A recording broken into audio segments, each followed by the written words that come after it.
Time check. It's now 1:29 p.m. We start at 1:30 p.m.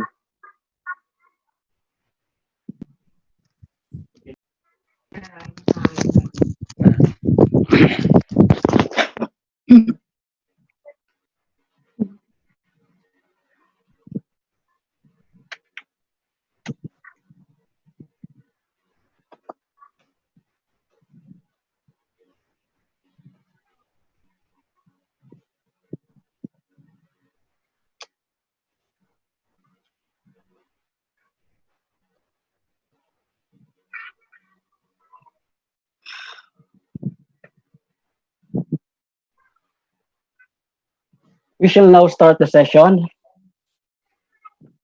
Good afternoon, everyone. Naimbag nga aldaw, yo amin. Buenos Good dias. afternoon. Magandang hapon sa inyong lahat. And welcome to the third series of the webinar organized by the Commission on Higher Education, National Capital Region. I am Dr. Renato Arboleda Villegas, Education Supervisor 2, the Master of Ceremonies for this activity. For today's event, the focus will be on flexible learning using the home study model. And for this event, there will be course demonstration for the information technology education programs. The participants will be members of ITE. And I would like to thank everyone for your participation. Let us now start the program proper. Let us all pay attention with the right hand over our heart for the Philippine national anthem.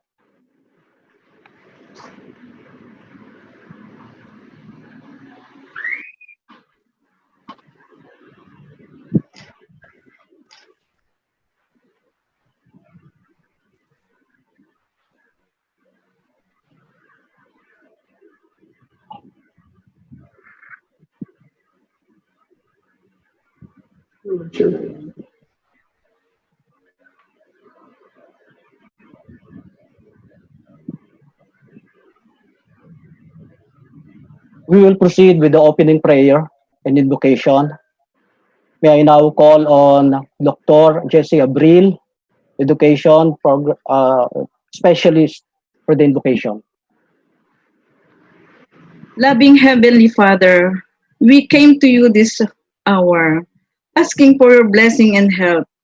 As we are gathered together, especially for today's CHED and CR webinar meeting on Flexible Learning Home Study Program Model for Information Technology Education. We seek your face, O God, for guidance, that may we find humility in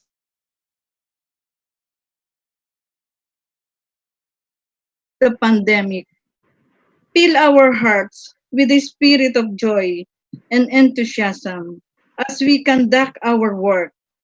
We ask you, O God, to bless and anoint our beloved Director, Dr. Virginia de Aquiate, our officers and speakers of thy wisdom, that they may lead us to achieve our goal for the service of your people. Give us the desire to find ways to excel in our work. Holy Father, we place our full trust in you and that you will be done. All this we ask in the almighty name of Jesus, our Lord and Savior. Thank you. Thank you. Amen to that. Let us all have the strength to withstand the challenges in this difficult time and to find inspiration for innovation and the will to move on. With God, we will all prevail. To give us a statement of purpose of this activity, let us welcome the Supervising Education Program Specialist of CHED and CR, Ms. Liza Libertine Lukson Magana. Good afternoon, everyone. Good afternoon. Yes, to our hardworking deans, program heads, and competent faculty of the public and private higher education institutions in the National Capital Region, expert presenters, colleagues, ladies and gentlemen, good afternoon. On behalf of CHED and CR, it is my honor to give you the rationale for this CHED and CR webinar series symposium entitled CHED and CR Flexible Learning Home Study Program Model for Information Technology Education. I am pleased to see here in our meeting room our school officials and faculty of the Information Technology Education from the different higher education institutions in the National Capital Region. Thank you for spending your valuable time with us for this activity. For sure, by this time, you might have attended several webinars already from different agencies and organizations, not only in the Philippines, but around the world, to prepare yourselves and your institutions for the opening of this academic year. Let's hope that with all our efforts, we will be able to cope with the changes brought about by this new normal and move forward. The CHED is doing its best to help the higher education institutions and their students deal with the challenges that we are facing now.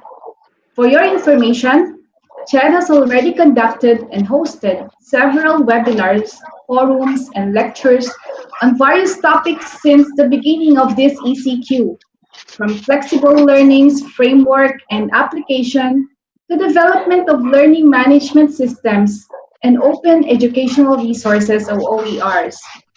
By the way, for those who have just logged in, we are currently conducting a survey on OERs among HEIs.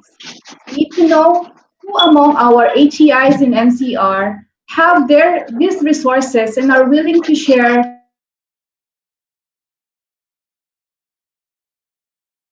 as well. You may post your answers in the chat box later. Going back, this is actually the third webinar of CHED and CR, but the first among the clusters of discipline.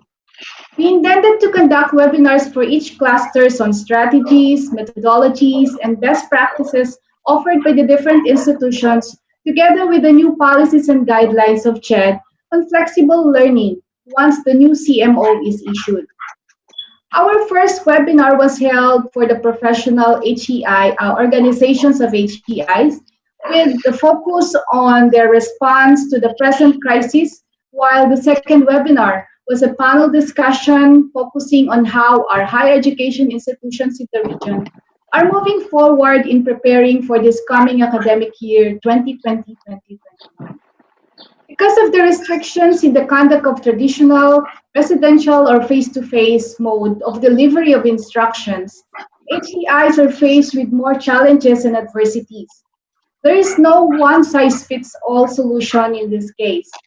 All higher education institutions need to innovate and create other platforms to ensure the continuous learning of their students. Hence, CHED encourages HEIs to do flexible learning, taking into consideration the capacity and capability of their faculty and students for the new normal. A lot has to be done in a very short time, from development of instructional materials, improvement of facilities, to capacity building of all faculty members. With this scenario, many HEIs, especially the small ones, may not be able to cope up and continue. Hence, as one region, we all need to collaborate and work together. This is not the time for competition, but rather for cooperation and partnership. As one region, we can better prepare and move forward. We are very fortunate to have with us this afternoon 5 experts from one of our autonomous institutions in the region and a center of excellence in IT education, who are willing to help and share with their home study program model being implemented in their institution. This might help our other institutions in their preparations for the new normal using flexible learning mode and address various concerns of their stakeholders. At the end of the webinar, we hope that we are able to provide you more options in preparing the new normal and solicit reactions and challenges in the preparations for the flexible learning mode. With this, I know you are now very eager to listen to our presenters. I hope that this will be a very productive and worthwhile webinar for everyone. Maraming salamat po. Thank you, Ma'am Liza, for providing the direction and purpose of this activity as well as the rationale of the flexible learning model.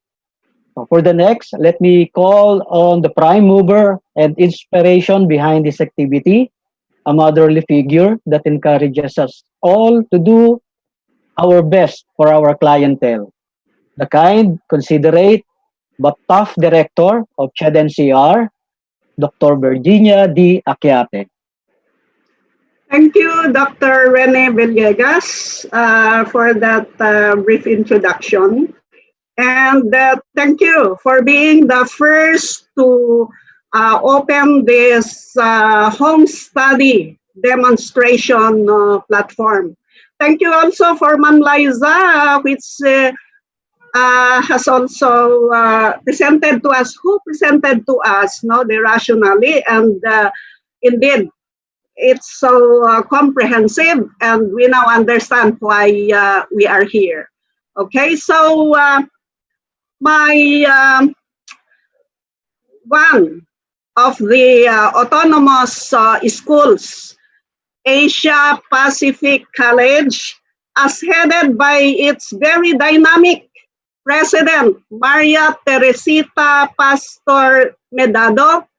I really thank you for volunteering to be the first to have your experts be shared to us and to the other faculty members, especially in IT education. My dear officials, deans, VP for academics, faculty members, not only in the IT program, but also in some other programs, who are also very enthusiastic not to observe this demonstration teaching that we are going to have this afternoon. Magandang hapon sa ating lahat, and also with the backup of my energetic staff, especially the technical division from CHED NCR. Thank you so much for organizing this activity today. My friends, many years from now, we will be looking back at this pandemic period as the time of uncertainty. When This the next meeting is being years, recorded. yes, hello?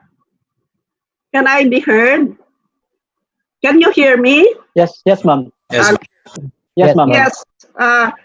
Yeah, during this pandemic, no, siguro after some years, and we look back to this pandemic era, which is a time of uncertainty, we will be remembering the scenario and the global outlook that was once so bleak and full of anxiety.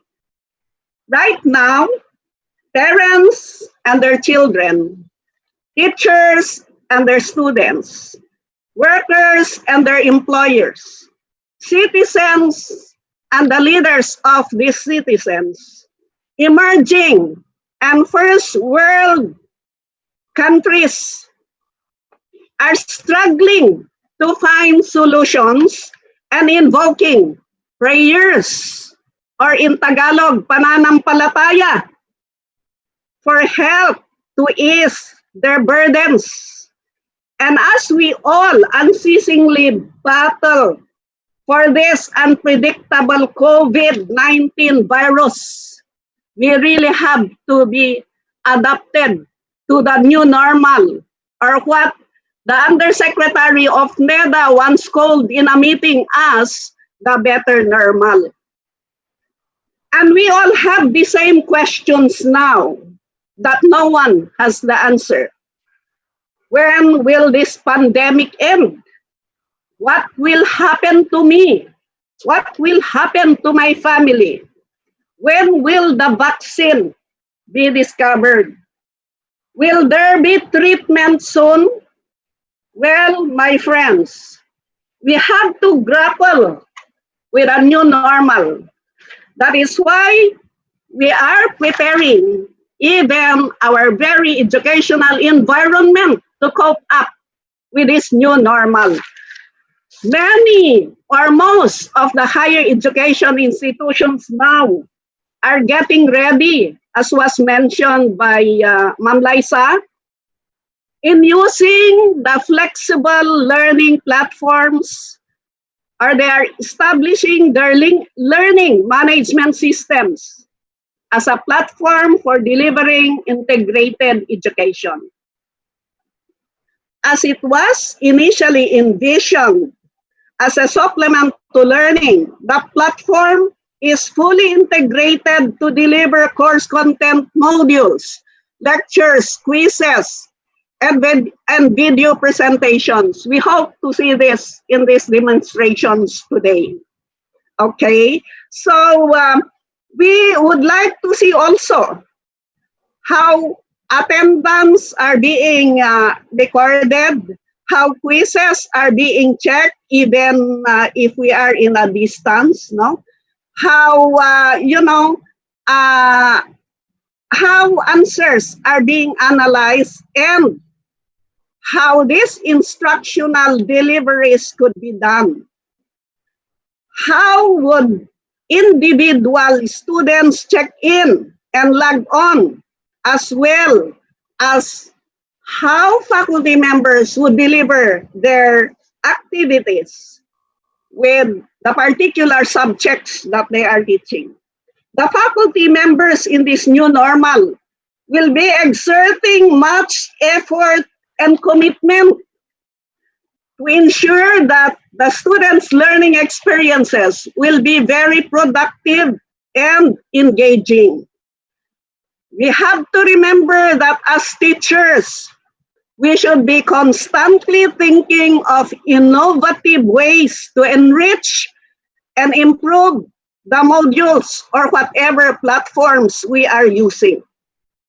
A whole presentation of different learning experiences, from synchronous lectures, videos, YouTube links, Zoom meetings, Google Meetups, as well as modules and even viewing the videos, will hopefully be covered in this demonstration. Okay, so I would say all of these performance tasks have already been created by the school because they are used to having this existing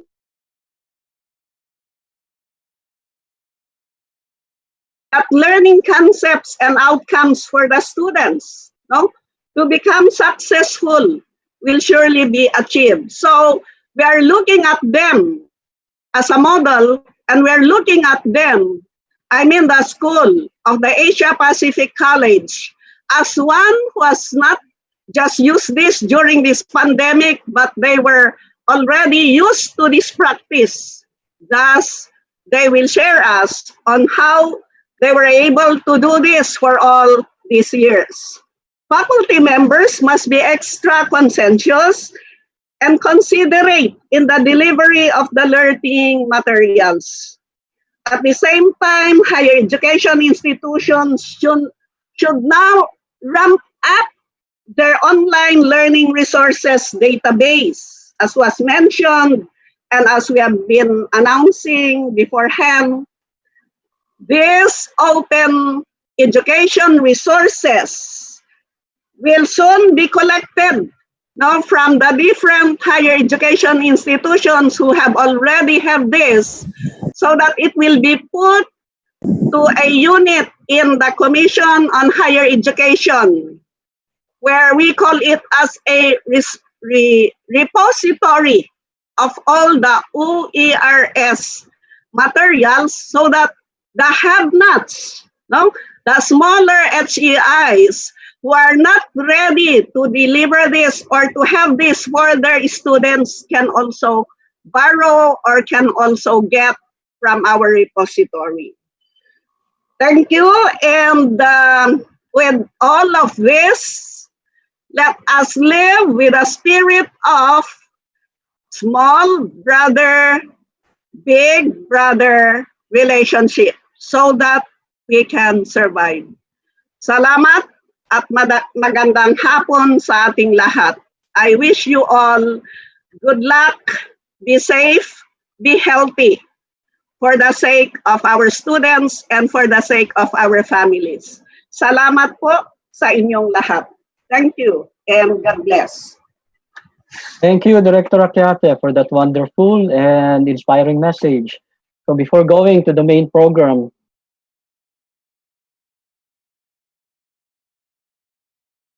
yes, Education Supervisor 2 to present the house and technical rules for this activity.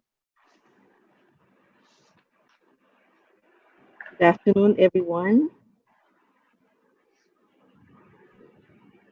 Good afternoon. Yes, good afternoon. Go ahead, Anne. Yeah. I am to present the House and technical rules. So, good afternoon, everyone. First, all participants are requested to mute their microphones to ensure a smooth discussion and manage the limited time we have for the webinar. All questions and comments must be posted in the chat box located at the upper right corner of the screen. The host or the moderator would read the questions at the end of all the presentations. So third, read the questions clearly and indicate to whom these are addressed to. The copies of the presenter's presentation slides will be provided to all participants. Likewise, the link for the video recording of the webinar will also be provided once available.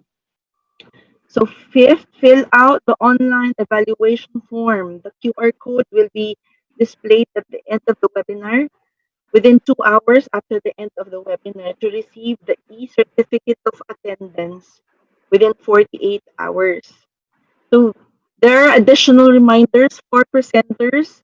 Number one, unmute your microphone when it is your turn to present.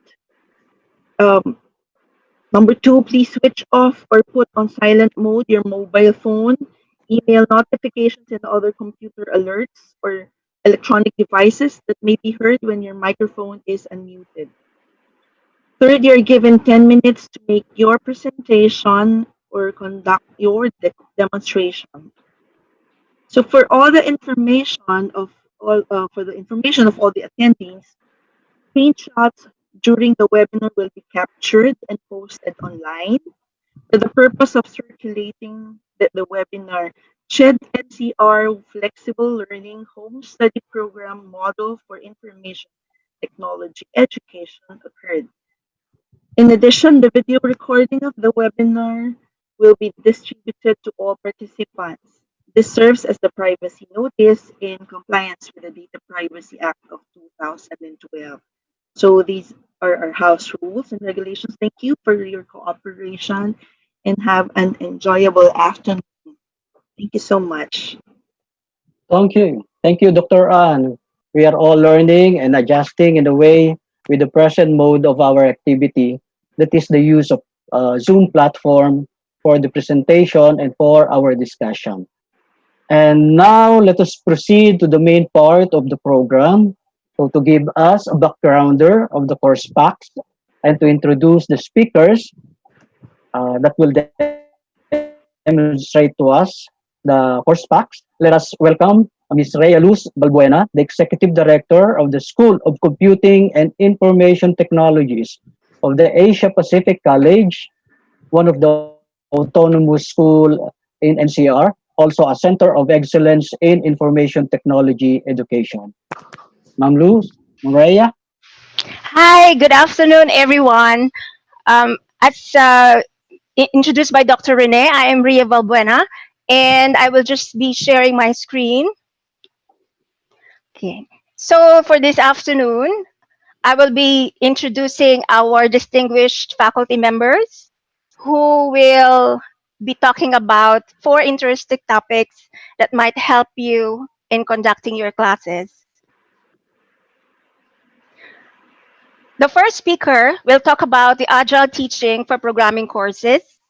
He is Mr. Barry Reyes. Barry is an Agile SCRUM practitioner since 2008.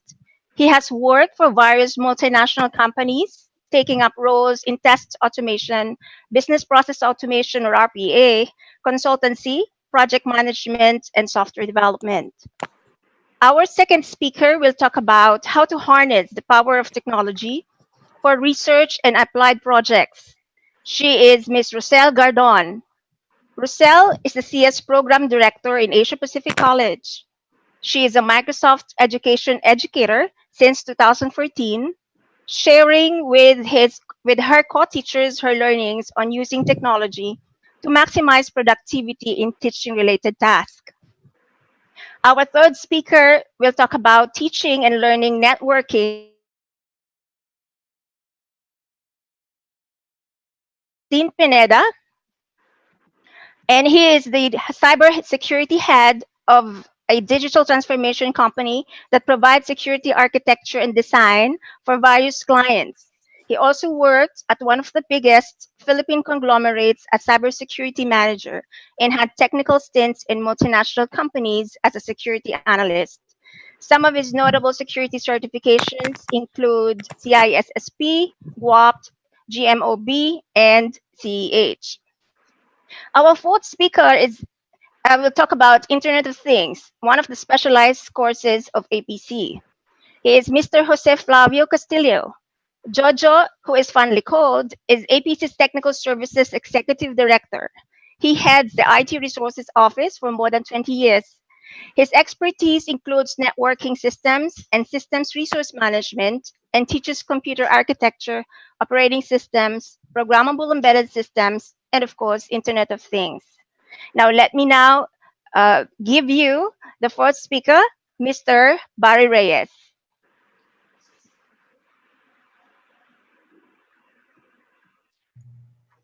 Good afternoon, everyone. Can you guys hear me? Yes. Okay, let me share my screen.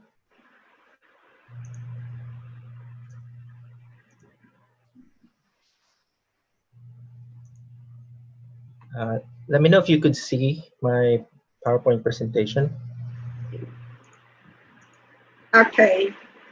Okay, so good afternoon, everyone. I'm here to share my experience and practices using Agile for programming courses, specifically for my data structure students.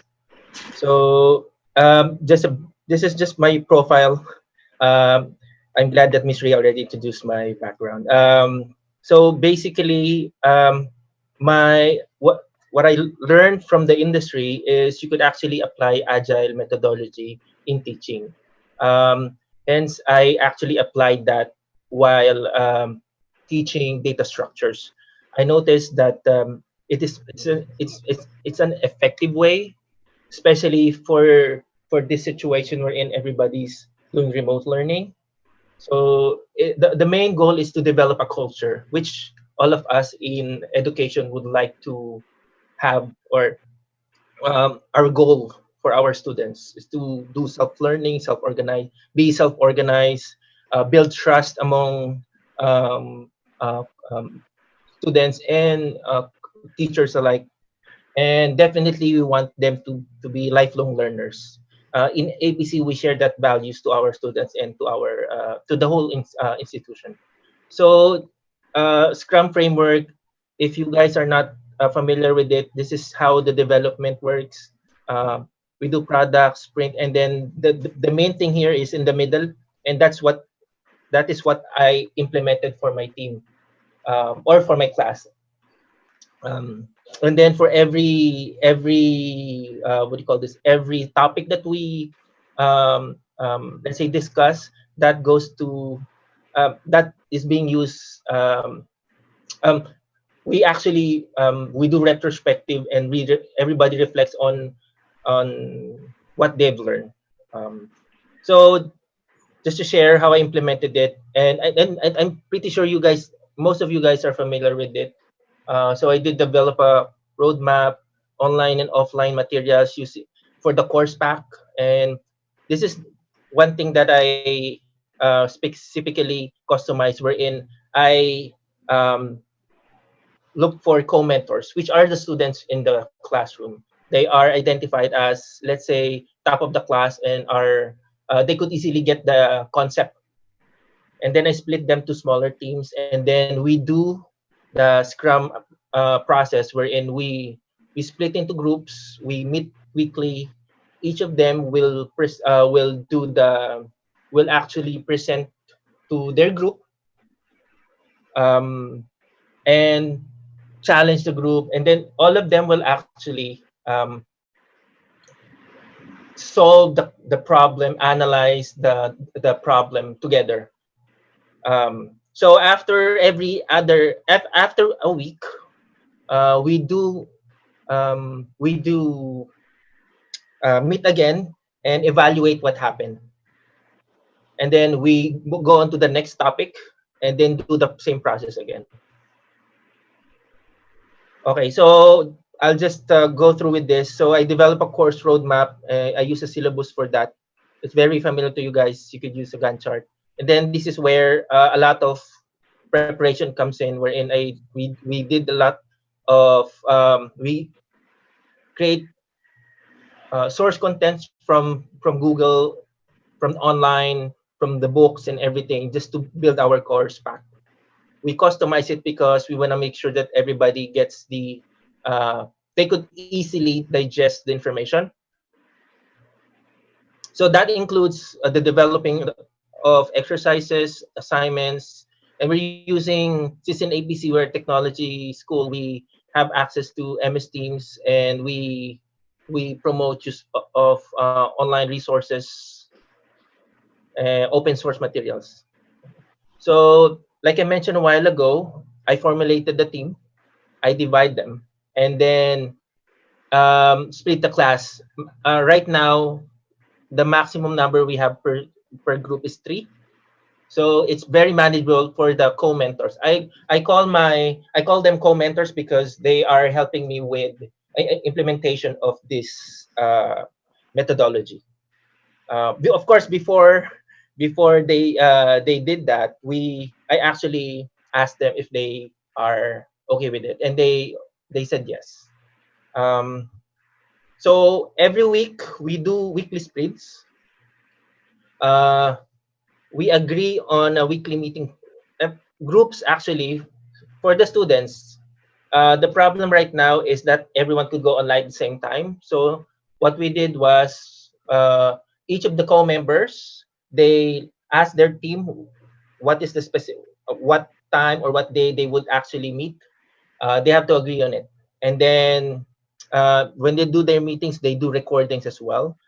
They use online tools, and um, um, yeah, they always use online tools to ensure that the meetings is actually smooth. Okay, so feedback mechanism, learning. So I use um, learning logs, exams, assignments. So I used online tools in MS Teams to do assignments, learning logs, and even quizzes. I'll show it to you in a minute after I go through this. And then this is the most important thing for us instructors: evaluate and feedback. So every week we do evaluation as a group. See where the problem is, where most of the students or their classmates are having trouble. So we take into consideration their time as well. We find common patterns where to improve, and then we do retrospective. As a team, we reflect on what we did and how we can improve. So the outcomes is actually this one. Majority of students think, CoursePack combination with group learning, they say it's effective. I got this from learning logs and surveys. Definitely increasing collaboration and coordination.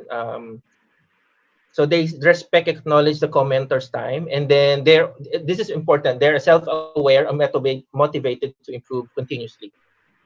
As for the commenters, they all agree that they gain a lot of knowledge. They're happy with the outcome, and they feel empowered because they've given a task that they gladly accepted. For the instructors, as for us, it's a better way to manage online class. It's a holistic view of way to view the class performance, because we could actually use learning. We have learning logs, surveys, and everything online. and we work together with the students. This is the most important. It is not just me, but also I work with the students to strategize what we need to do, and we do that on a weekly basis. So to give you an idea of how I do it on the, so the, for the course pack, we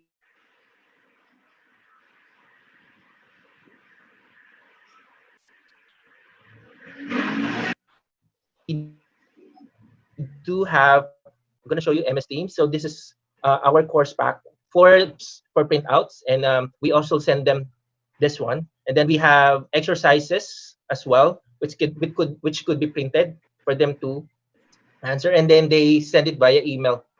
Um, so um, so this is the course pack, and the combination what of this is, I don't know how to remove the orange. Could someone help me? So this is where I build my assignments and surveys, learning logs.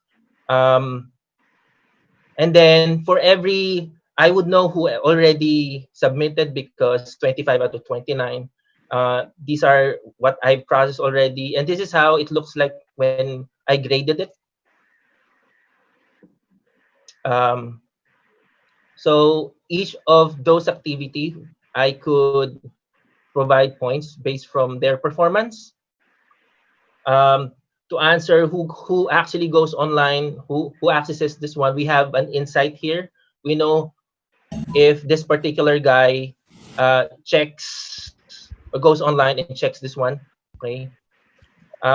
For the others, for example, we also prepared part of the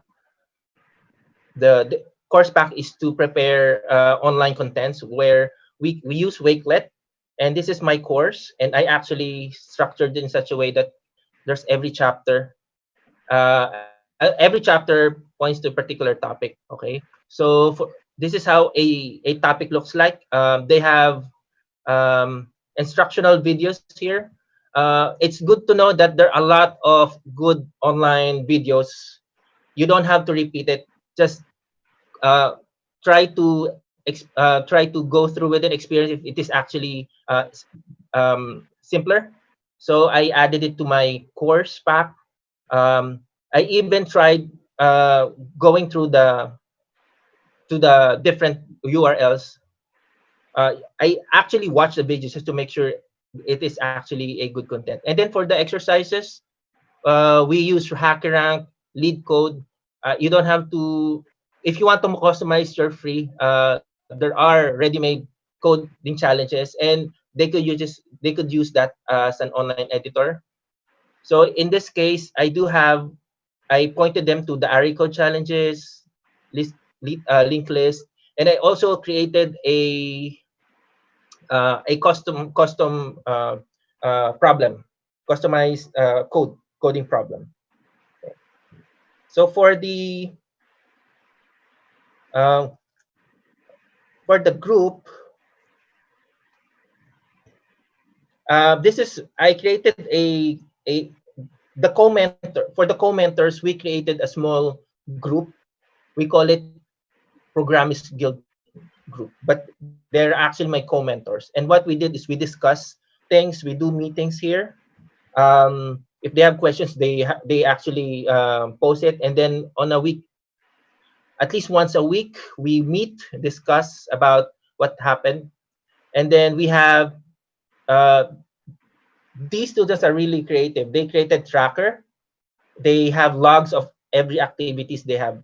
So this is good because you, even if you are not present during their meeting, you have an idea what happened, what transpired, who's present, who's not. Okay. What else? For I have to be more for the learning logs. This is the most important thing for me. It's more important because I have a window of their experience about the of, um of the subject. Okay. The good, the bad, and what they think should be improved. The co-mentors are actually aware of it. I share to them. The co-mentors also provide learning log comments. Okay. Um, what else? Learning outcomes. So based from the practices I did, these are the learning outcomes.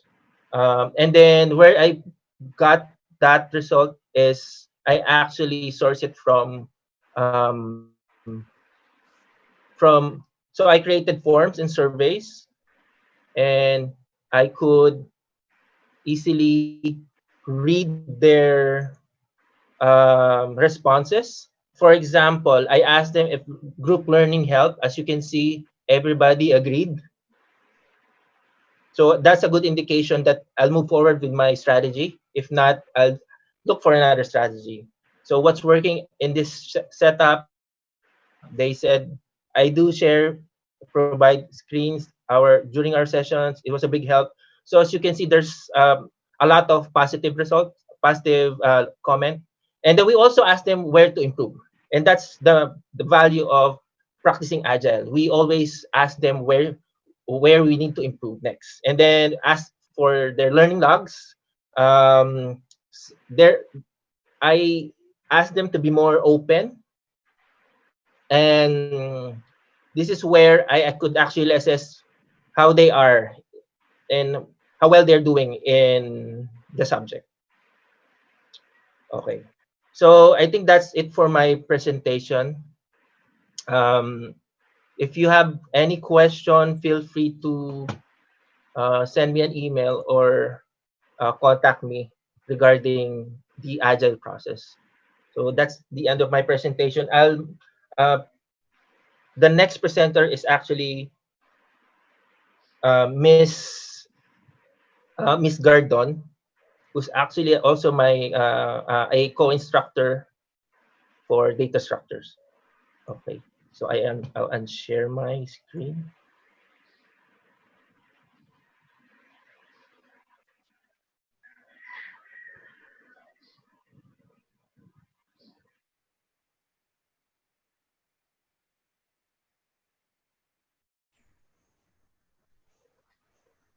Okay, thank you, Barry. Good afternoon, everyone. May I just have confirmation that you can see my screen and can hear me? Yes, Miss Yeah. Rosel. Okay, thank you very much. So again, good afternoon. I'm Rosel Wednesday Gardon, currently the CS Program Director in Asia Pacific College.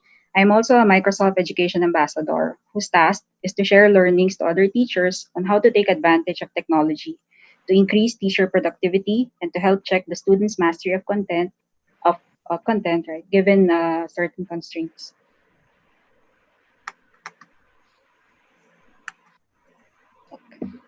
Um, Sorry about that. Okay.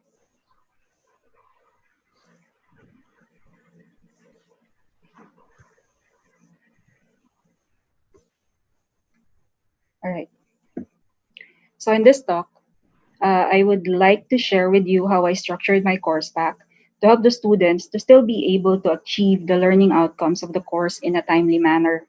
I will describe how Microsoft Teams is helpful as a platform of interaction in our home study program. Moreover, I will show some apps and tools that has helped in tracking and monitoring a student's progress in the course. The course used as example for this presentation is the first course of our PBL series, which spans about a year.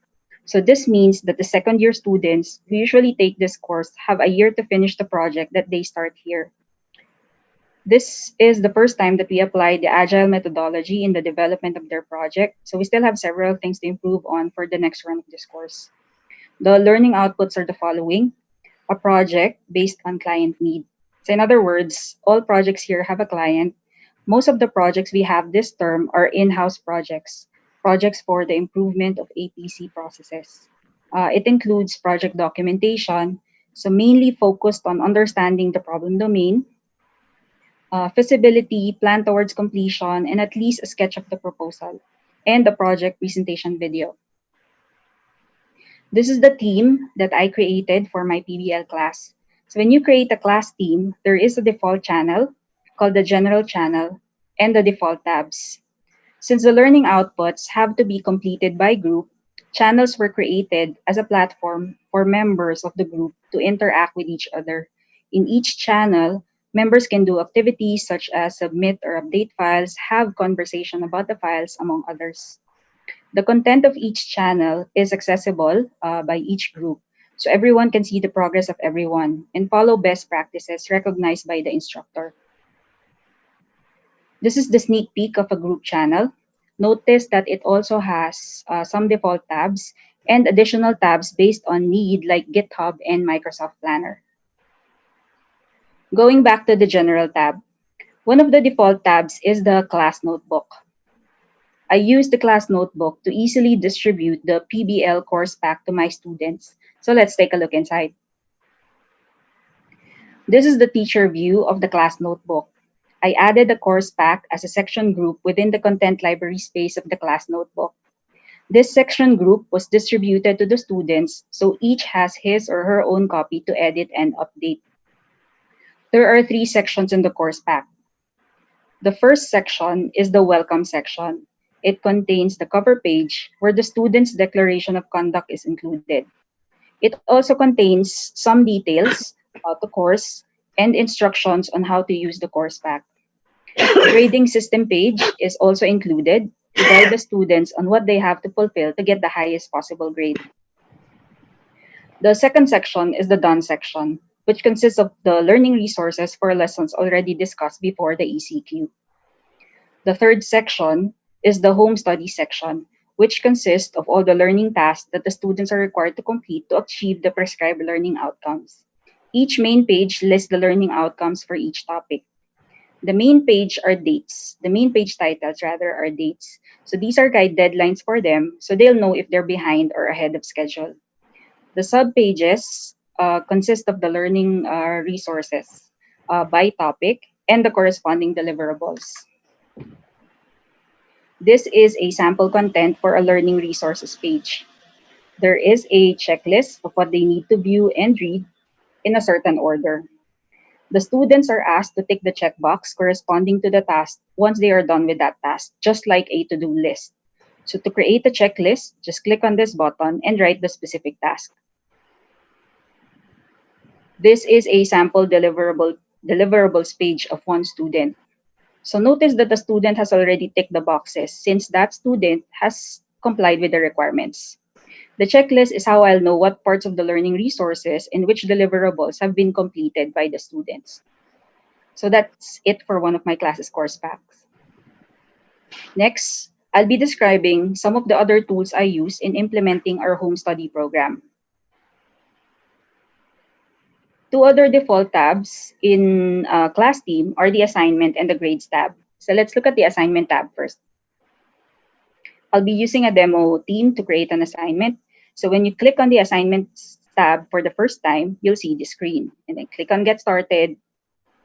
Create an assignment by clicking on the Create button. When you click on Create, you'll be given a choice to create a new assignment, insert a quiz from Microsoft Forms, or insert an existing assignment. For now, let's focus on creating a new assignment. When you click on the assignment button, you'll see this. So to create a new assignment, you put in the title, you write your instructions. You may even attach supplemental resources to the assignment, assign points, or add a rubric.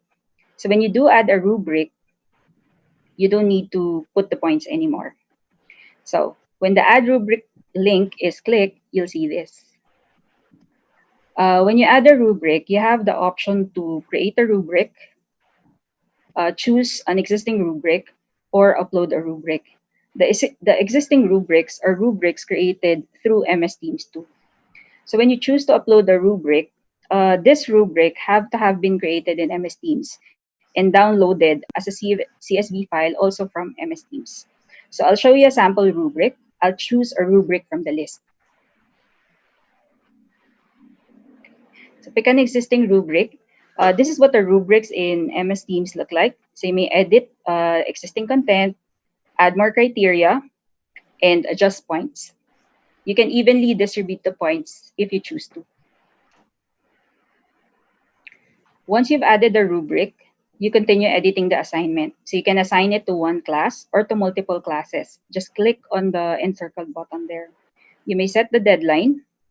And when this is assigned, by clicking the assign button on the upper right-hand corner, an announcement about it will be posted in the general channel. So if you don't want to announce it yet, you may schedule the availability of the assignment. So this is the form you'll see when you schedule the posting of the assignment. So going back to rubrics, on the screen now is an example of when a teacher is grading through the team's rubric. So choose the appropriate score. A feedback can also be added for that particular criteria. The running total is seen at the top right. After grading using that criteria, you may either go back or move forward to another criteria. To check the integrity of the papers that students submit, some of our professors use a free plagiarism checkers. So one of which is plagiarism detector. So this tool detects how much of the document is plagiarized and check grammar too. This is a sample result when the grammar is checked. This is a sample result of a plagiarism report. This report can also be downloaded. Going back to Microsoft Teams, this time let's look at the Grades tab. So this keeps a record of the assignments that have been returned to your students. You may also check here if the student has at least viewed the assignment.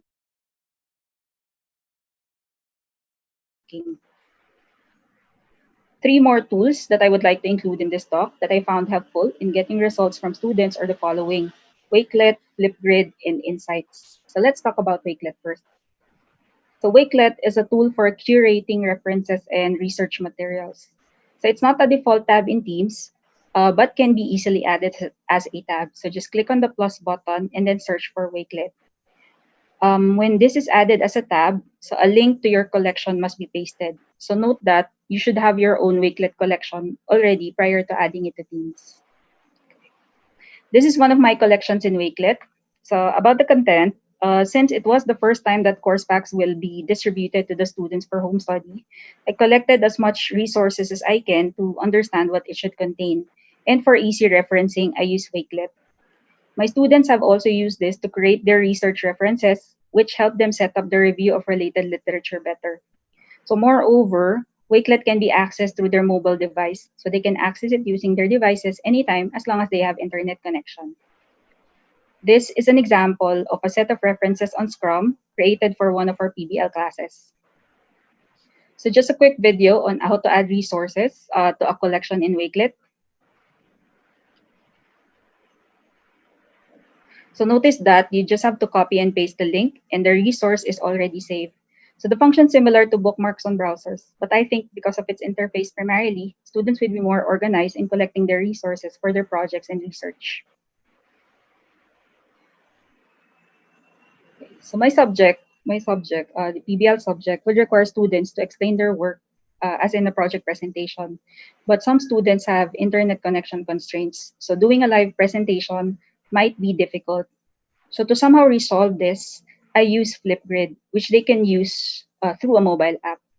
So similar to Wakelet, I feel that since this has good interface, the students will have a more positive attitude on that requirement.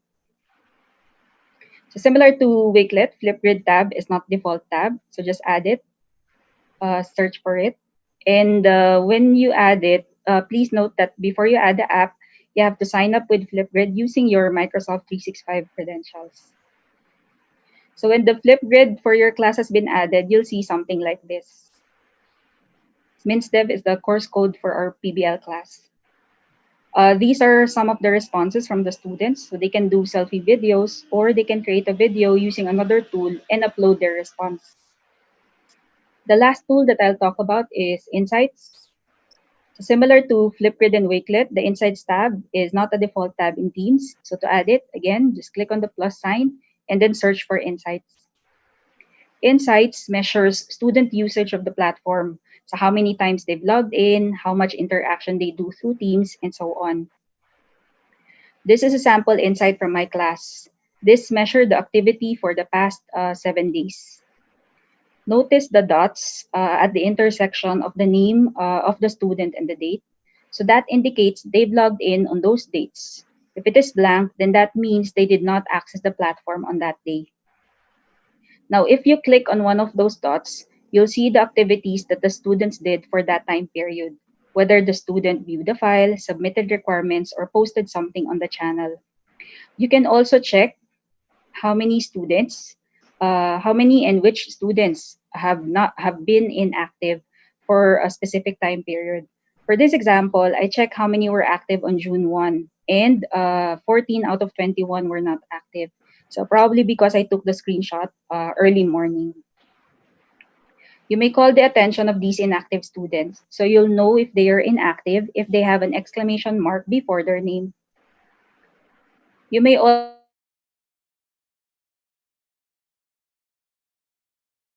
the number of messages, the number of reactions, the number of posts and replies are displayed. Just need to select the right one for our class. The information on available edtech tools might be overwhelming, but awareness that they exist by attending webinars such as this will be very helpful. So in our home study program, we aim to promote student learning success by facilitating meaningful interactions and engagement with the help of these tools.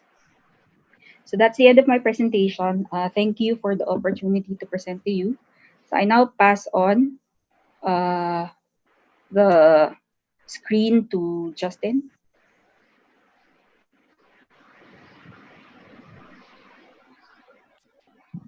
Thank you, Miss Rosel. Can you screen share? Oh, yeah, there. Stop share. Yep. Good afternoon, everyone. Can you hear me clearly? Yes, Justin. Okay. Okay. Thank you, everyone. So, good afternoon. Um, so let me just start the presentation slides. Okay. So, thank you for inviting me here to share some of my experiences regarding on teaching networking and security courses. So I'm sure our my fellow educators also have the same courses in their respective schools. So I'm here to share some of the things that I do to prepare the courses for online. So um, similar to what Mr. Barry and Miss Rosel are doing, so I also use the MS Teams to monitor the students for their attendance and um, for their deliverables. And I also upload materials there.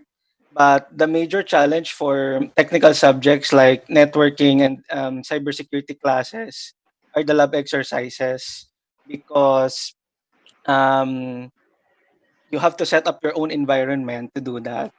So, what I do for these courses, I start with the theories and concepts, which I do through video. So I record myself. Although there are a lot of references available, so students might be overwhelmed. So I try to pick those that are relevant, and I try to put it into context. And then try to teach them the best practices in the industry, so which I will be sharing later on. Okay, so I start with theories and concepts. So I try to be vendor neutral or agnostic because a lot of references that are available and free try to promote their own product. So we do not want that to promote also to the students. So we focus. I personally I focus on methodology, and I introduce a plethora of tools and let students choose. So that's the process. So like for example here, one of the network topics would be network architecture. So I will not if you use specific brands, it will for all that parts of network architecture, it will sell you a certain brand. But I will just discuss the concepts like fault tolerance, scalability, quality of service, and security, and then I will give them references after, so they can choose which tools they would like to use, and then will apply it through lab exercises and case studies. Similarly, for cybersecurity and ethical hacking, I do not promote specific brands, but we use methodologies like ethical hacking methodologies such as reconnaissance, scanning, I try to create short videos that they can also view, and they can go back whenever they want. And then I also teach the best in industry practices. So why? Because primarily and the examples in the textbooks are very idealistic. So we try to put it in the context of the industry, so that they will also be prepared later on once uh, they graduate. So I do also a lot of lab exercises for practice, so they would understand the difference between what the textbook is saying what the industry is doing. So for example, here for network, we discuss fault tolerance. In the textbook, it will promote load balancers, versus in the industry it will promote cloud. So I try to put that in the um, lab exercises and case studies that I do. And for example, in cybersecurity, one of the topics would be scanning. And in the books, it will just tell you to click and point the target and just scan. Okay, versus in the industry, because in the industry, obviously the targets, the companies are using various security defense mechanisms. So the way to do it is to do it stealthily. So these are the techniques that I incorporate in the course. So how do I do it? I do customized slides for the class. So again, because students will be bombarded with so many references, and they wouldn't know which to pick because there are so many references, so many tools. So I customized the slides. I upload it in MS Teams, similar to Mr. Bar and Ms. Rosel do. And then I list very good references such as ebooks, websites, and videos that they can also check for further details. Like for example, they already think that this particular tool is um, suitable for the lab exercises, then they can dig deeper and look at the tutorials for that. And then I record short lectures, okay, to set the context. And then from there, usually that's where we do um, communications, because they will post most of their comments or questions, and then we interact from there.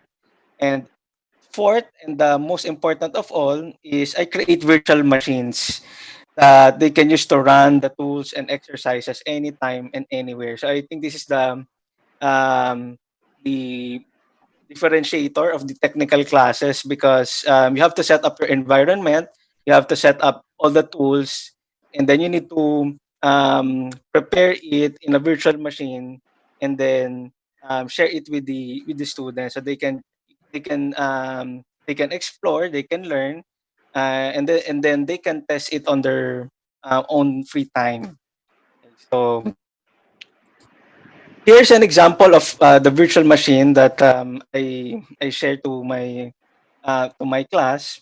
So so it's complete. So I set up a web server inside, a vulnerable web server for testing. The tools are already there, and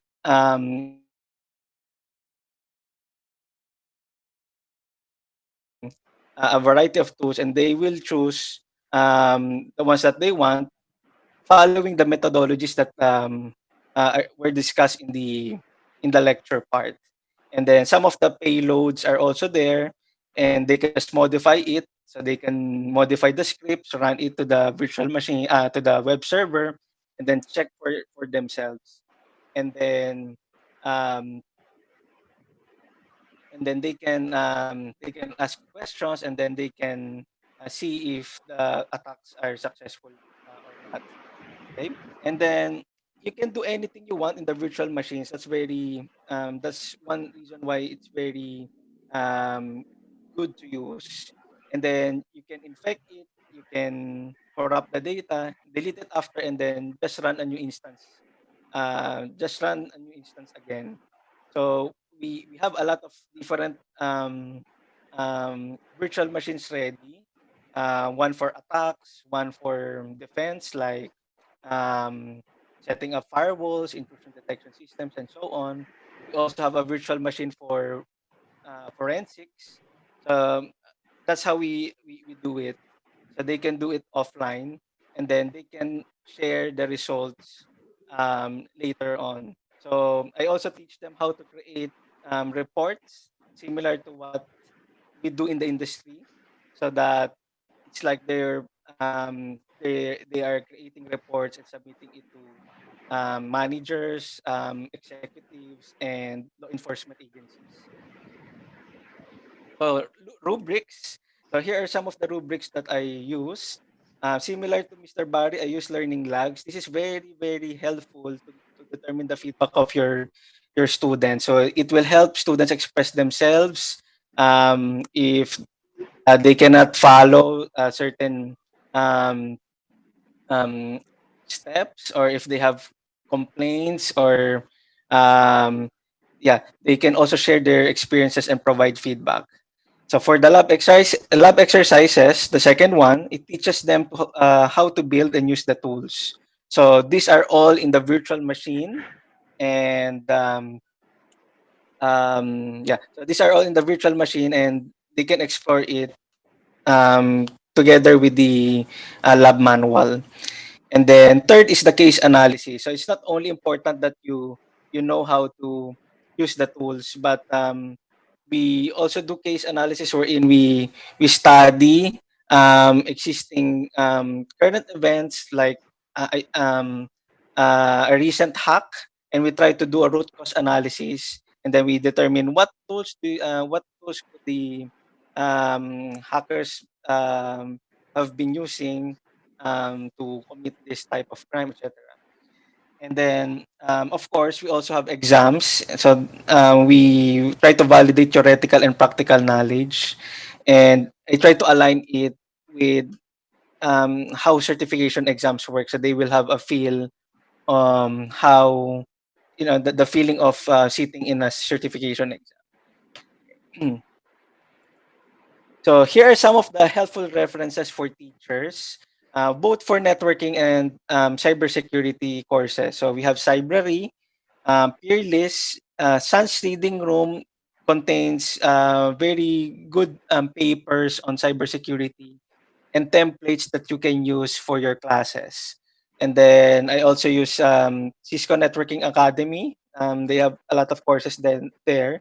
And OWASP. So OWASP contains a lot of free tools and customizable tools. So you can use it, and then you can modify it for your class. Okay. So here's a sample, just a quick topic on how I run the class. So, for example, I ask what attacks the fastest to exploit and difficult to detect, and the answer would be session management attacks, because it doesn't need to be technical. You don't need to use password cracking tools, etc. And then so we do a discussion online, and then I provide a demo, okay, using the virtual machine. And then I give them the lab exercise, and then they will do it on their own. And then afterwards, we do case analysis. So how do we make sure applications secure their session management? So that's the usual um, um, progress, or the usual steps I do when I do my course. So that ends my short sharing for um, my networking and security classes. So for any questions, you can um, send me an email in my APC email, and then here's my contact number. Thank you very much for listening. So I'm passing the screen now to the next speaker, Mr. Jojo Castillo.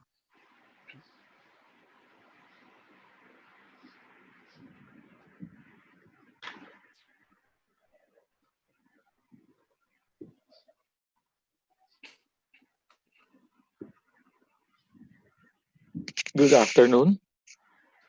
Can I get a confirmation that I can be heard? Yeah, you're okay. Thank you. Afternoon. Good afternoon.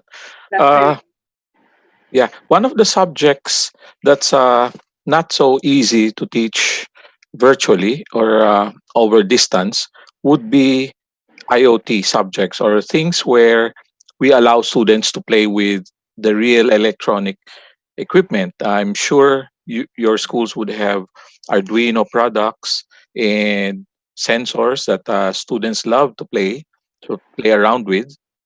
But in this new normal, in this different time, we have to find ways to continue the learning despite the distance. So we found a way to do it. Uh, IoT in the Asia Pacific College curriculum is has been there for the last 5 years or more. We thought it was a good way to add a new dimension in solutions development, sensing the environment. So the focus would be to use sensors that look at the environment conditions, the temperature, the weather outside, and other things which can be incorporated on real solutions. It also reinforces basic courses on electronics. So with the Arduino being ready-made, I mean there's a real PCB there. You just get a breadboard. I'm sure your schools would have something like this, and the initial concepts learned in basic electronics can be furthered with these new technologies. So in APC, we do the traditional. We have the Groove Starter Kit for Arduino. It has several sensors. And on the right is not our classroom, but it's similar to how our students do it. We give a kit for each student. They have a problem to solve or they have an idea they want to explore. And we've been doing that just before March 10 or when was the first class suspension. So we had to find a way to continue these activities without the devices. Good thing I found, Autodesk had something similar and set up already. Autodesk, Tinkercad is a free resource. It's a cloud. It's on the cloud. It's a free resource. It allows you to mimic everything that you do physically. Everything that you can do with your Arduino, you can do on Tinkercad. So let's take a look at a demo of Tinkercad.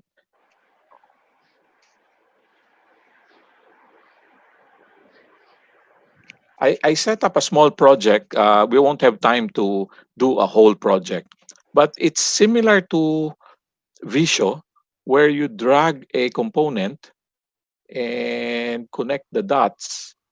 Okay, so this is an ultrasonic sensor, distance sensor, similar to the ones you put behind the cars so that you won't get, when you back up, it will tell you the distance of the wall to your bumper. And to help us, I have LED. Excuse me, Sir Jojo. Uh, Sir yes. Jojo, Are, please share your screen. Oh, I'm sorry. I'm sorry.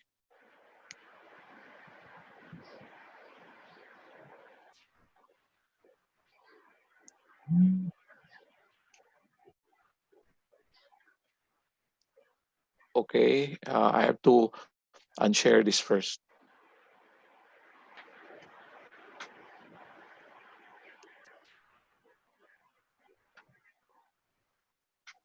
There, can you see the Arduino board already? Yes, sir. Okay, thank you. I'm sorry. So like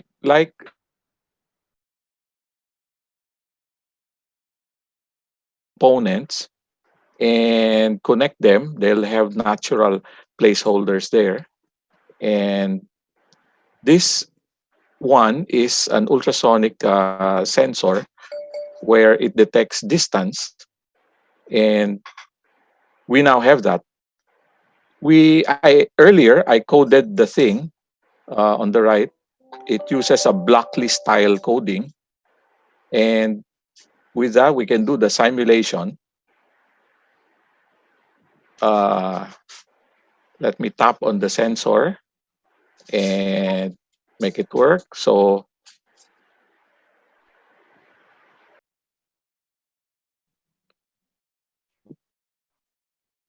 okay, something's interfering with the.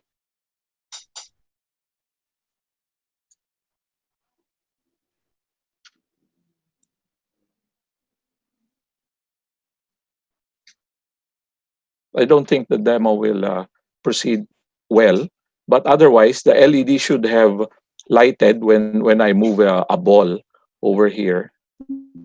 It must be the interaction between the Zoom and the because this is also cloud based, so it's not running well. IoT with a real Arduino and real sensors and coding like this one on the right. If we were in a classroom, this the students would do the same thing. So let me just get back to my presentation.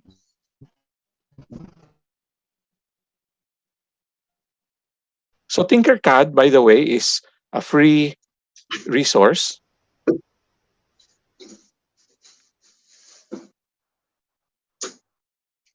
It's a free resource, and you can set up classes so that you can monitor what your students are doing if they have finished the projects. And all the students need to do would be to set up their accounts in Autodesk, and they'll get access to this. Although it's a little, I'd say it's a little resource heavy, being cloud based and being highly graphical, but it will do if you can't have the real thing. The other thing that we imagined for doing IoT and more on APC course study would be to possibly deliver the home study courses to our students. So we have our home study, and it's distributed as a printed form or in version also. So if we I mean the school is planning if we can send the Arduino products to the students, that might be an option for future exercises, sending them to the students via courier. For our course pack delivery, we do MS Teams. The other three speakers ahead of me already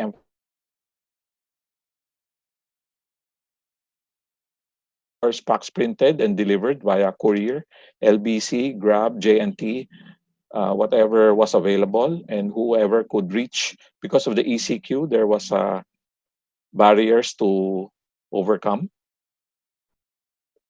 We asked some students if they wanted the course packs in flash drives, in OTG drives, so that they could use their phones. And it was a surprise that a lot requested for OTG based delivery or OTG based flash drives. And so we had this couriered also. This solved a lot of the students' problems on not being able to access our MS Teams when their internet would be slow or when their access would have problems, would have intermittent problems. Sometimes also at home, some students have to share their computers with their siblings or maybe parents. So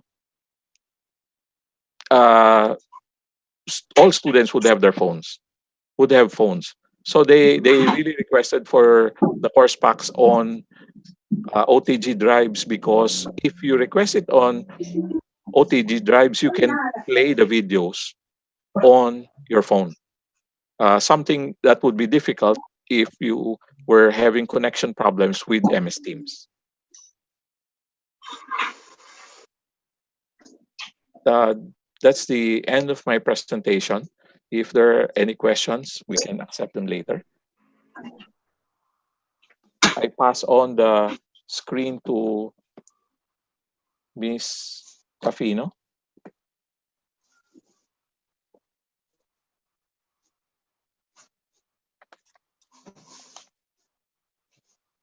Okay, sir. Thank you.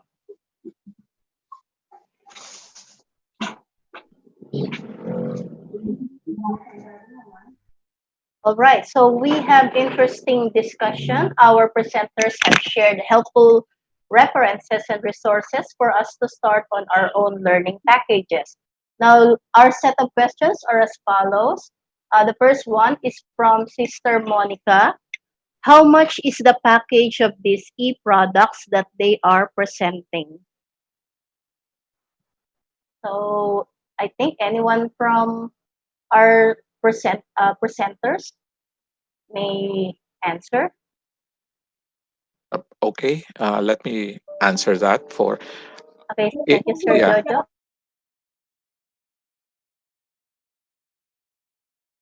yes. Uh, Basically, the basic feature of MS Teams comes with Office 365. If you subscribe to an A1 program, it's basically free.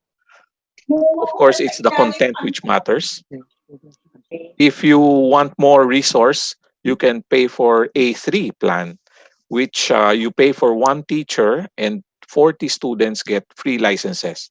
So it's not really expensive. You'll have to contact Microsoft for that, but it's not expensive. Okay. So based on their experience, it's not expensive, and Microsoft can provide you has choices for the package which you can afford. So another question from Mr. Raymond Lazarito of Systems Plus College. For Mr. Justin Pineda, can the tools he mentioned run on mobile phones? And what will be the specification and internet speed requirement? Sir Justin? Hi, good afternoon. Yes, sir. Uh, yeah, currently the setup requires a laptop at least that can run a virtual machine. So most of the tools um, are not compatible um, with the mobile devices. Yeah. But some of the exercises that we do, we try to test mobile apps, but we we redirect all transactions to the laptop, to the server. So we still set up a server. Yeah. So and the second question, ma'am, sorry, I missed out the second one. What will be the specification and internet speed requirement?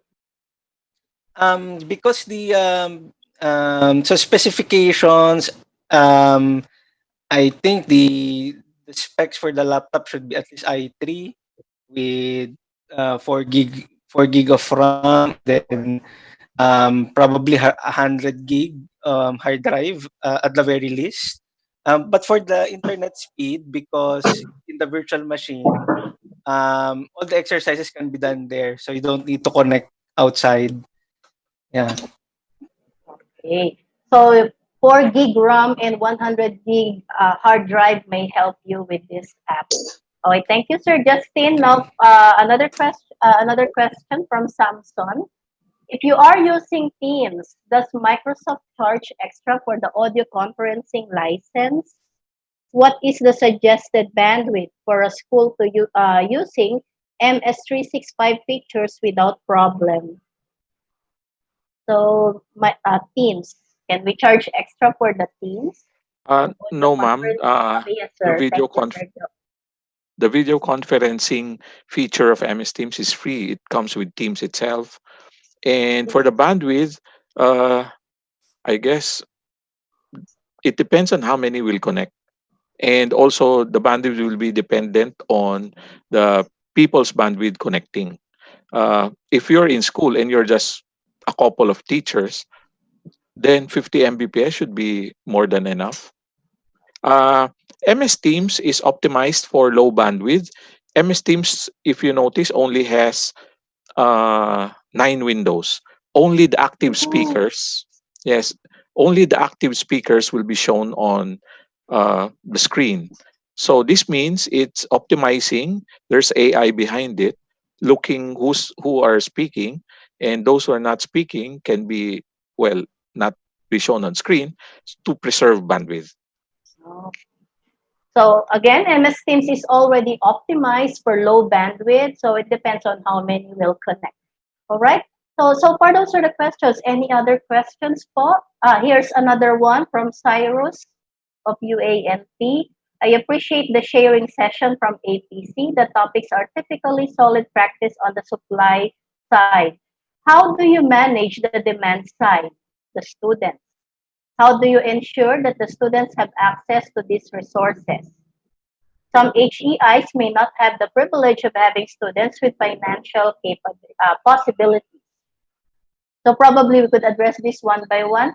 So the first question is, how do you manage the demands of the students?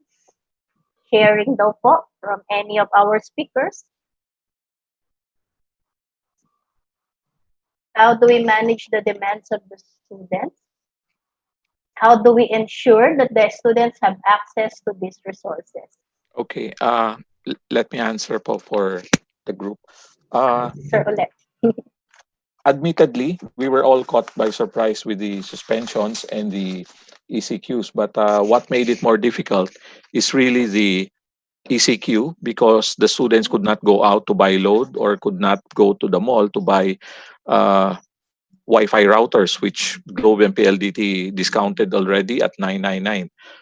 So what the school initially, as a stopgap measure, we credited 1,000 pesos to each student account uh, in the hope that they would buy load, in the hope that they would buy uh, the prepaid Wi-Fi, the home prepaid Wi-Fi of Globe and or Smart. Uh, some students thought it would be better to have printed course packs, to have printed course materials. So we printed them and delivered it, have it delivered to them. But on the long term, for the next school year, we plan to really support the students in buying the load that they will need or buying the home Wi-Fi kits that they will need to to study continuously. It will be we are trying to move them to an online platform. It's because if you keep them on printed form, they will miss out on the videos, which, well, number one is really the choice of thing for for young students right now to learn from videos rather than our old style of learning from the printed material. So we're doing plenty of adjustments to help the students get their connectivity first. The devices, the end devices, will be very difficult, but one step at a time. We'll probably do the connectivity first. Okay, thank you again, Sir Jojo. Here's another one from Geraldine Padua of USP. Congratulations to APC for this very helpful discussion. How do you prioritize student outcomes when you develop course packs so it will fit various modes of delivery, such as online, blended, and offline learners? Was there a need to limit the student outcomes that can be addressed in one course and, in effect, lessen student activities? So let's try on one question at a time. So how do you prioritize student outcomes when you develop course packs so it will fit various modes of deliveries, such as online, blended, and offline learners. So what? If Yeah, Yes, ma'am, if I ma'am. Thank may, you. yes, I'm Ria Valbena, the Executive Director for the School of Thank you, Computing Ma'am and Rhea. IT. Yes, po. Actually, it's very difficult at the moment, especially in APC's experience, because we were caught unprepared, okay, with a sudden change from a normal way and then ECQ. But we needed to prioritize. So for this term, and our classes are ongoing, we needed to prioritize and review or reassess what exactly do we want our students to have after our class will end June 23, by June 23. So in other words, the original outcomes in the syllabus for the current classes were reviewed, and we only identified the important ones per class just for this term. So when there are certain outcomes that were missed, we will make sure, and that's what we prepared for, that these outcomes will be included in the next series of the class. So there had been a lot of adjustments from the outcomes, because an outcome from a typical traditional classroom is different from an online learning. So I highly suggest to each of the faculty members to look into the resources that we have, the capabilities that we have, because even if we want the students to learn a lot, but if we have limitations on certain resources and the students are in their adjustment period, their learning will still be affected. So prioritize exactly what are the outcomes that you need for a class, plan for it, and choose those that are really needed. And then be creative. Okay, be creative in whatever you needed to do so that you will be able to meet all of these outcomes. Now, if programming or ability to program is a requirement, then it's a challenge for us to look for possibilities, resources, open source. It doesn't necessarily mean that it has to be Microsoft or any other company. It has to be something that will be that the students will be able to use effectively. Is there any other question that I may have missed? Okay. So generally, what Ma'am Rhea is telling us is we have to do the necessary adjustment to meet the needed outcomes. A follow-up question to that, Ma'am, was there a need to limit the student outcomes that can be addressed in one course and in effect lessen student activities? Well, as much as possible, you try to engage everyone. So you choose not really lesson, but prioritize, as what we said. Identify the most important outcomes that your particular class should have for this scenario. Until when will this pandemic be, and until when the online be, we don't know. So that's the reason why we have to plan not only short term but long term. So the long story of it is we have to choose, prioritize the outcomes per class. Thank you, Ma'am Rhea. Another question from Ma'am Liza Magana. What is the major difference between MS Teams and Google Classroom?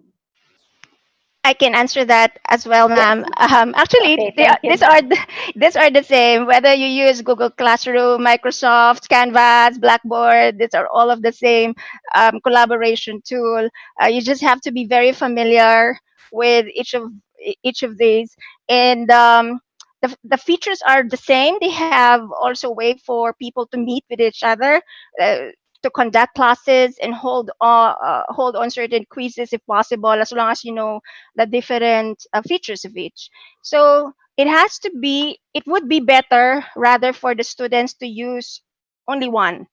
The reason for that is so that everyone will be familiar with the tool, and it would be easy for the teachers and administrators to also coordinate with the students. We do not stop students from using Facebook or any other social network, but if you can lead them to whatever you have chosen for the company, let's say in our case Microsoft Teams, that would be better.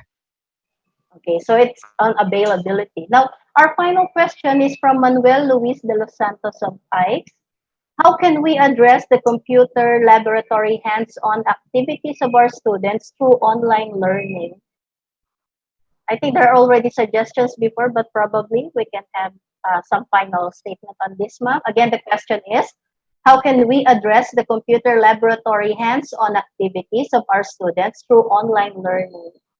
If I may also answer that, ma'am. The strategy now is totally different from how we conduct traditional classroom and hands-on versus lecture. So what is your goal? What is the outcome? The outcome is for the students to learn programming. So you have to adopt a certain way for students to do programming or do hands-on exercises in their machines, whatever machines that they have. So some students might have some issues with regard to laptops. There are students who were creative enough to use their mobile phones, okay, to, let's say, to program. So there are IDEs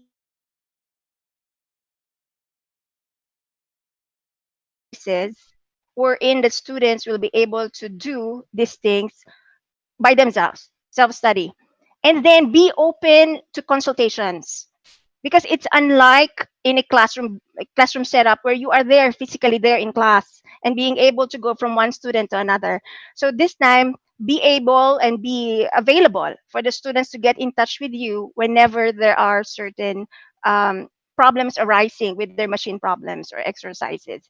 If you're wondering how to present, let's say, the laboratory, explain to them the programming, you can create a video, you can create a class wherein everyone is there, or if that's not possible, you create a video of you showing how exactly it is being done.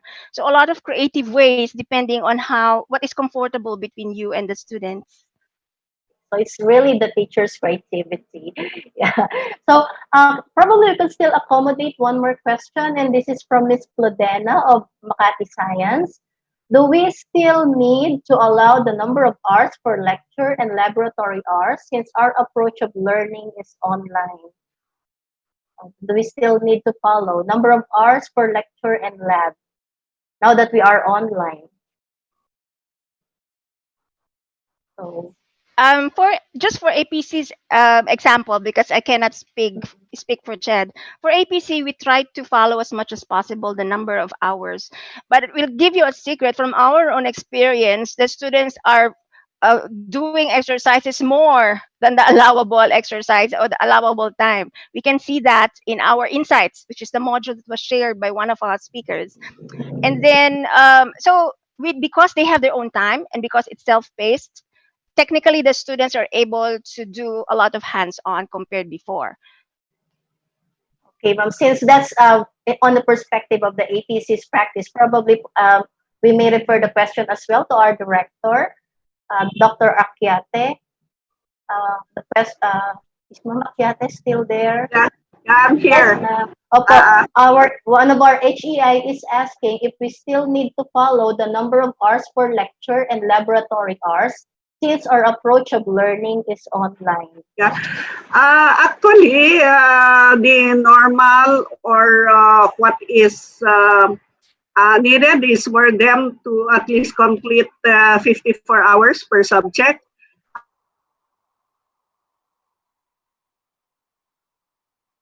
Yes, but I think in this kind of activities that the faculty members are really giving their students, there is no limit because we cannot control the activities that they're going to do. That means to say that when students are interested in what they are doing, they would pursue more. No, but if the students are not really interested in this or they really lack the technical know-how, of course, the interest will be lost. Okay, but yes, the minimum requirement and the standard requirement for CHED per subject is at least 54 hours in a semester. Okay, thank you. Thank you so much, ma'am. All right, so these are the questions that we have answered. Now, for all other questions, I think as the presenters have given their presentations, they also gave you their email addresses. So for the other questions which we have not addressed here, perhaps you can email to them the question and they will respond. Would that be okay for presenters? Yeah. Oh, yeah. Okay. So we will repost the email addresses in the chat room. Meanwhile, back to you, Dr. Rab. Thank you, Ms. Marijan. And now to provide the synthesis of the activity, let us welcome Ms. Marife Flores, Education Supervisor 2.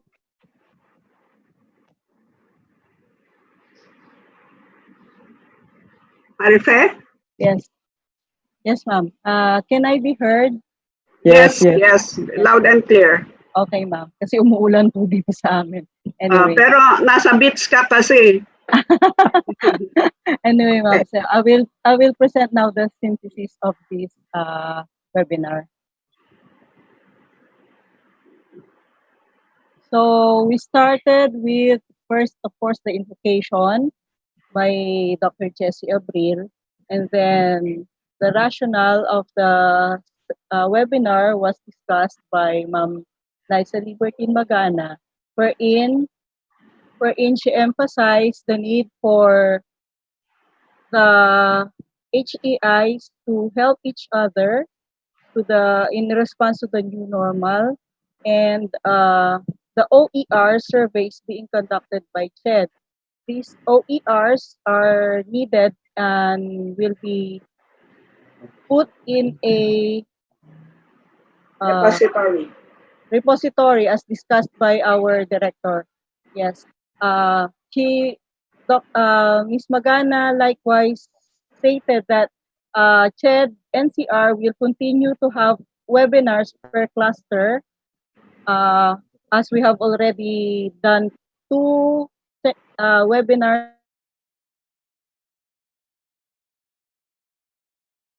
June and July for the different disciplines and clusters. So for this new normal, everyone, the HAIs are encouraged to do flexible learning in order to continue education and taking into consideration the capacity, the financial capability of students and other considerations that needs to be considered. And yes, we help each other, and CHED is providing options and also it's soliciting suggestions from the participants and from the other HEIs on how we could go on with the new normal. For the welcome message and inspirational message, Dr. Arcate first thanked Dr. Medado, the president of Asia Pacific College, who volunteered to be the first to have a demonstration teaching on ITE. And she also emphasized what Ms. Magana said, that the bigger schools should help the smaller schools in coping up with this pandemic. So for CHED, what we have been doing is also we have exerted a lot of effort in conducting all these webinars and other means by the HEIs cope up with the better normal as described by the NEDA Director General. For the presentations, we have four presenters who were introduced by Ms. Rhea Valbuena. The first presenter was Mr. Barry Reyes and discussed about why agile learning. And he said that agile learning it develops a system of culture of self-organizing classrooms where students are motivated to learn, collaborate, we need to share ideas and become self-aware to improve. It is also a culture. It is also a culture where trust, respect, and professionalism is naturally practiced, and it is a culture of lifelong learners where innovation, integrity, and industry are shared values. It also develops SCRUM teaching implementation and discuss the course packs for SCRUM teaching. He mentioned that there is a, there is a team included in the course pack is a team of co-mentors who will teach online the subjects. This is also furthered by Ms. Rosel Gardon. She discussed about harnessing the power of technology for research and applied projects. And she discussed the course pack structure for a PBL structure and also the education technology tools that the students can use, such as Wakelet, Flipgrid, or Insights. For the third speaker, Mr. Justin Pineda, he discuss teaching and learning, networking, and security in the offline and online environment. He emphasized the use of virtual machines, which is very good for laboratories.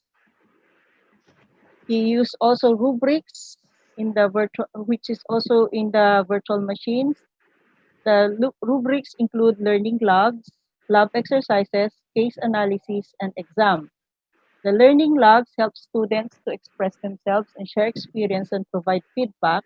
The laboratory exercise teach them how to build and use tools. Case analysis teach them to analyze how concepts are applied and when the tools when to use the tools. Examination validates theoretical and practical knowledge and simulates how certification exams are conducted. The last and but not the least speaker is Mr. Jojo Castillo.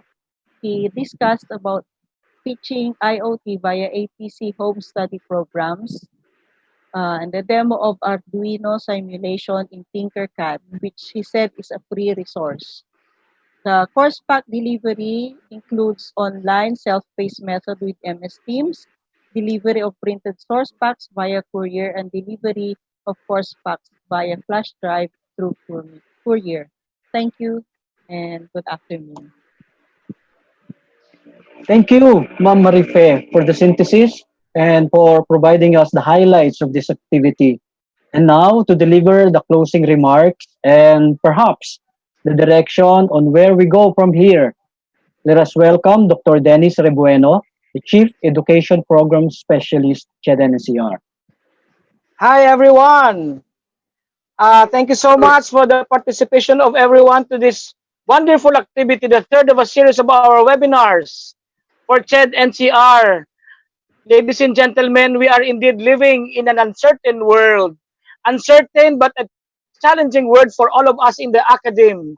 As to where do we go from here, as the song goes, it all depends on all of us, on how we will be able to deliver quality education for all of our stakeholders on the field and on the ground. Ladies and gentlemen, what we have been doing in CHED right now and in the past few days are all geared towards making sure that all of our stakeholders in the field, our students, our faculty members, as well as all of our institutions of higher learning would follow suit in making sure that education will have to continue despite these pandemics that we are having right now. Ladies and gentlemen, we really would like to thank the organizers and everyone who have been with us today, especially the Asia Pacific College, for taking the lead in sharing what they have. We also would like to inform our participants right now that CHED will soon be releasing the general guidelines to be followed by everyone as to how we will go about flexible learning capabilities in our institutions of higher learning. This set of guidelines will give a direction for all of us, no? Making sure that all of us will have to toe the line, even if you don't, if you have your own distinct provision of flexible learning in your own fields, but CHED will still have to provide the generic guidelines for us to follow. Also, right now we are getting the response of our HCIs in the OER, submission of OERs, and making sure that they also share. This is at a time when we really have to share what we have. We are in a pandemic time. What you have there from big schools can also be shared with also with our small schools, making sure that they will not also close just because of the pandemic. The call of the times is just to move on, making sure that our students will have to be there. All of the stakeholders are also there. With that, friends, without further ado, we now award the certificates of appreciation to the speakers and also the certificates of attendance to our participants, especially to our HCI heads and HCI registered participants. And of course, we also would like to solicit your evaluation of the activity. On behalf of CHED NCR, headed by our able regional director, Dr. Virginia D. Aquiate, and the rest of our technical staff, for the seminar, we have Dr. Rene Villegas on the lead, and the rest of the supervisors on the ground, especially Madam Liza and then Madam Gina also. We would like to really thank you so much. God bless everyone. Keep safe and make sure that in life you will always be positive, but in COVID, you should be negative. Thank you, everyone. Bye-bye. This is a very productive activity indeed, and we thank the Lord for this opportunity for us to be together as one, to share our best practices and insights, to deliver quality instructions to our clientele. Let me end this program by saying a short prayer. Lord, grant us the serenity to accept the things that we cannot change, the courage to change the things that we can, and the wisdom to know the difference. Keep safe, everyone. God bless. And don't forget to submit your evaluation. The link will be provided in the chat box. And before going, can we have a photo op? Okay. Can you now turn on the cameras?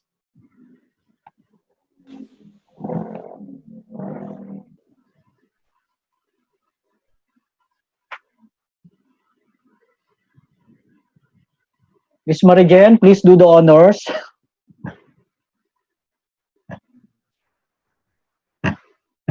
Photo ops, please. Ready? 1, 2, 3, and Okay. Go. We actually have 9 slides. How would we finish all these 9? I would like to capture the 9 slides. But okay. anyway, this is already video recorded, so we will just get the screenshot for the 9 slides. Jen, pictures po, please. Yes, sir. It's on the video na lang po kasi we have 9 gallery Okay. views. Make 9 Right, gallery. malaki ang participants natin. Today we That's have it. Oo. reached 220 participants. Wow! Congratulations! Yes po. Talaga naman. Opo. So thank Okay you na so po? much, Okay, everyone. thank you. Thank you. Thank you, Yes. everyone. Thank you very much, Ma'am Rene, and then the rest. Salamat po sa lahat. Don't, Opo. don't forget the evaluation so that you can receive your e-certificates. That's it. Bye-bye. God Bye-bye, bless us bye-bye. all. Ingat. Opo. Marami pa nagko-question, oh.